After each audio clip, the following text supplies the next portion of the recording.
आप सभी को मेरा प्यार भरा नमस्कार।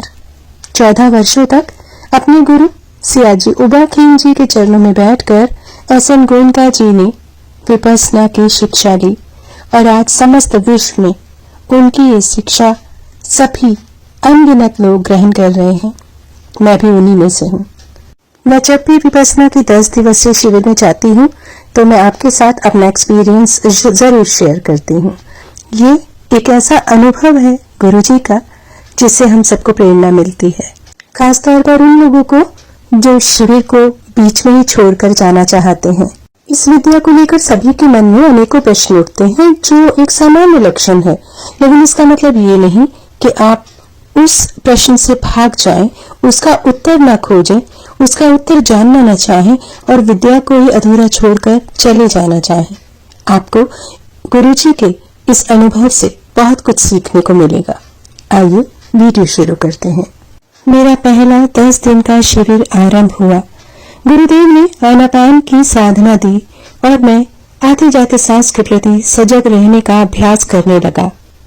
पूर्वार्ध की साधना अच्छी हुई, परंतु 11 बजे भोजनशाला में एकत्र हुए तब गुरुदेव ने एक एक साधक को उसकी साधना के बारे में पूछा। शिविर में केवल 5-7 साधक ही थे। उनमें सबने कहा कि उन्हें प्रकाश दिखा। अब मेरी बारी आई। मुझे तो प्रकाश दिखा नहीं। नाक के नीचे खुजलाहट और झुंझुनाहट की बहुत तीव्र अनुभूति हुई थी, वही बता दी। भोजनोपरांत हम सभी अपने अपने निवास कक्ष में चले गए। मेरा मन बहुत उदास रहने लगा। मैं उन दिनों बहुत अहंकारी व्यक्ति था। इतनी कम उम्र में जीवन में विभिन्न क्षेत्रों में आशातीत सफलता जो पाई थी, जिसके कारण मानस अत्यंत अहंकार केंद्रित हो गया था। इस कारण जरा सी भी असफलता अथवा जरा सी अनचाही घटना मेरे लिए असहज और असहाय हो उठती थी। दिल बैठने लगता, उदासी में डूबने लगता था। अब भी यही होने लगा। ध्यान के शून्यवार में जाने को जी नहीं चाह रहा था। मन पर बहुत जोर लगाकर पाया तो 1-2 सांस ही नहीं देख पाया। एक क्षण भी मन नहीं टिका। शून्यवार से शीघ्र निकलकर अपने निवास कक्ष में वापस आ गया। कुछ देर लेटा रहा, करवटें बदलता रहा, परंतु बेचैनी बढ़ती ही जा रही थी। बार बार मन में हीन भावना जागने लगी थी, पराजय के भाव जागने लगे थे। सोचने लगा कि मैं किस जंजाल में फंस गया। साधना तो अच्छी है, सभी साधकों को लाभ मिल रहा है, परंतु मैं ये साधना करने के योग्य नहीं हूँ। अन्य सभी साधक साधिकाएं भले मानुष हैं। कोई स्कूल का अध्यापक है, कोई कॉलेज का प्रोफेसर है, कोई रिटायर्ड सरकारी अफसर। इनका जीवन सरल और सात्विक है, लेकिन मैं तो व्यापारी ठहरा। व्यापार में झूठ और छल कपट चलता रहता है। इन सबको दिव्य ज्योति के दर्शन हो गए, मैं ही अकेला पिछड़ गया। मेरे भाग्य में दिव्य ज्योति के दर्शन कहाँ? ये सब लोग योग्य पात्र हैं। अध्यात्म की ऐसी साधना मेरे जैसे सांसारिक व्यक्ति के लिए नहीं है। इस निराशा भरे चिंतन से बहुत हतोत्साहित हो गया। मन उदासी में इतना डूबने लगा कि शिविर छोड़ने का निर्णय कर बैठा। जानता था कि शिविर के कड़े नियम हैं, मुझे जाने की अनुमति नहीं मिलेगी, परंतु गुरुदेव तो भोजन के बाद ऑफिस चले गए। वे शाम को 6 बजे तक लौटेंगे। मैंने घर से कुछ आवश्यक सामान मंगाया। उसे लेकर लगभग 5 बजे मेरी गाड़ी आएगी। मैं उसमें वापस चला जाऊंगा। सामान ले जा सका तो ठीक, अन्यथा दूसरे दिन ड्राइवर आकर ले जाएगा। सारा सामान बांधकर भाग निकलने की तैयारी कर बैठा, परंतु मेरा भाग्य जागा। पुराना पुण्य उदय हुआ। मेरे निवास कक्ष के सामने से एक महिला गुजरी। वह मेरी परिचित प्रोफेसर ज्योम्या सें थी। रंगून के विश्वविद्यालय में भूगोल विभाग की प्रोफेसर थी और अध्यक्षा भी। उच्च कोटि की विदुषी थी। मुझे शिविर में सम्मिलित हुआ देखकर बहुत प्रसन्न हुई थी, परंतु इस समय मेरे बिगड़े हुए रंग ढंग देखकर चकित हुई और पूछ बैठी कि मैं क्यों उदास हूं। मैंने उन्हें सच सच बता दिया। गुरुदेव के आने से पहले मैं घर वापस चल दूंगा। यह साधना मेरे लायक नहीं, या यूं कहें कि मैं इस साधना के लायक नहीं हूं। उन्होंने पूछा, तुम्हारे मन में यह हीन भावना क्यों जागी? मैंने कहा कि अन्य सबको दिव्य ज्योति के दर्शन हो गए, मुझे नहीं हुए।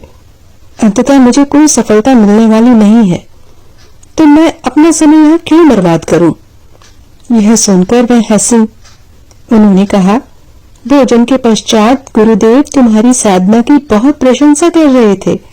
तुम्हें नासिका के नीचे संवेदनाओं की स्पष्ट अनुभूतियां होने लगी हैं। पहले दिन बहुत कम लोगों को ऐसा होता है। तुम भाग्यशाली हो। परंतु मैंने मन ही मन सोचा, इन संवेदनाओं में क्या पड़ा है? मुख्य बात तो दिव्य ज्योति की है ना। हमारी परंपरा में दिव्य ज्योति दर्शन का कितना महत्व है। उसने मुझे फिर समझाया कि गुरुजी ने तुम्हें संवेदनाओं को महत्व देने के लिए कहा। प्रकाश दिख जाए तो दिख जाए, यह भी ध्यान के लिए एक निमित्त है, आलंबन है। परंतु इस समय हमारे लिए प्रमुख निमित्त नासिका के इर्द गिर्द होने वाली संवेदनाएं हैं। आगे चलकर यही सारे शरीर में फैलेंगी और इसी से साधना सफल होगी। तुम्हारी सफलता में कोई संदेह नहीं। उसने आग्रह पूर्वक कहा कि तुम एक रात और रुक जाओ। अगर जाना ही है तो इसका निर्णय कल सुबह करना। जब ध्यान में बैठो तो प्रकाश को बिल्कुल महत्व मत देना।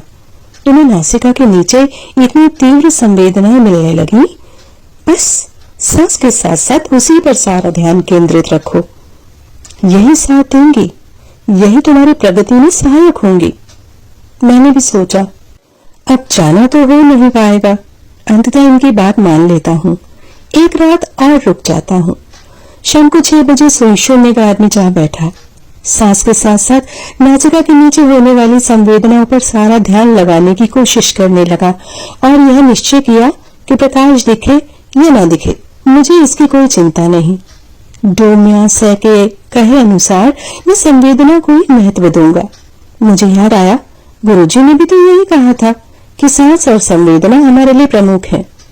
मैं दत्त चित्त होकर ध्यान में लग गया।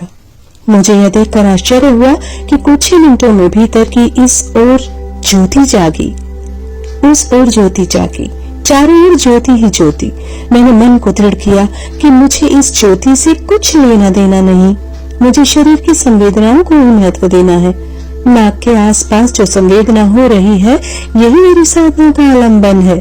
थोड़ी देर बाद देखा कि दिव्य ज्योति ही नहीं, कानों में दिव्य नाद सुनाई देने लगे। अनहद नाद सुनाई देने लगा।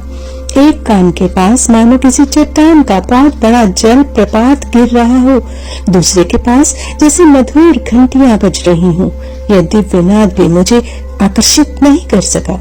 बस इसी कारण इस विपश्यना विद्या में मेरी आशातीत प्रगति होती चली गई। दोस्तों, मैं इस वीडियो को यहीं समाप्त करती हूँ क्योंकि वीडियो काफी लंबा हो रहा है। अगर आपको ये घटना पूरी की पूरी जाननी है तो मुझे कमेंट में लिखकर बताइएगा, तो मैं इसका नेक्स्ट पार्ट भी आपको क्रिएट करके दे दूंगी। धन्यवाद दोस्तों। वीडियो आपको कैसी लगी मुझे जरूर बताइएगा। और जो भी भाई बंधु अपना पहला शिविर बुक करने जा रहे हैं वो जल्द से जल्द बुक करें और पूरा शिविर करके आए, विपश्यना को सीख कर आए और अपने जीवन में उतारें। धन्यवाद। आप सभी का मंगल हो, आप सभी का कल्याण हो। ऐसी ही विपश्यना से जुड़ी बेहतरीन जानकारी और एक्सपीरियंस के लिए आप हमारे इस चैनल को अभी सब्सक्राइब कर लें। आप हमारे साथ टेलीग्राम पर भी जुड़ सकते हैं, जिसका लिंक मैंने डिस्क्रिप्शन में डाल दिया है। अगर इस वीडियो का नेक्स्ट पार्ट भी चाहिए तो मुझे कमेंट में जरूर बताइएगा दोस्तों।